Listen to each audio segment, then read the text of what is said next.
Για να μαντέψω. Πρέπει να είσαι αδερφάρα.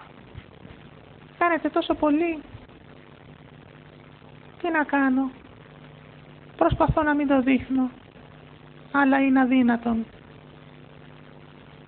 Μ' αρέσει να κουνιέμαι και να ξυρίζω την κορμάρα μου. Σκέφτομαι να κάνω αλλαγή φίλου. Νομίζω ότι θα έχω επιτυχία. Τι λες?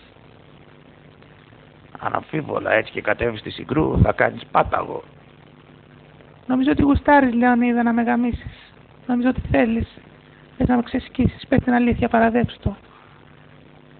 Θες να με γαμίσεις και εσύ και οι υπόλοιποι 299.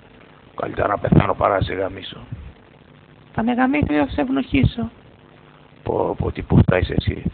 Κοίτα να δεις, παιδί μου, δεν γαμάμε αδερφές. Πώς το λένε, γέγκε. Δεν δέχομαι, όχι, Λεωνίδα. Θα με γαμίσεις. Θα με ξεσκίσεις. Θέλω να γαμηθώ από ολόκληρο στρατό. Θέλω να χορτάσω πούτσο. Ακού να δεις, μωρή Λούγκρα. Εδώ είναι Σπάρτη. Εδώ δεν γαμάμε αδερφές.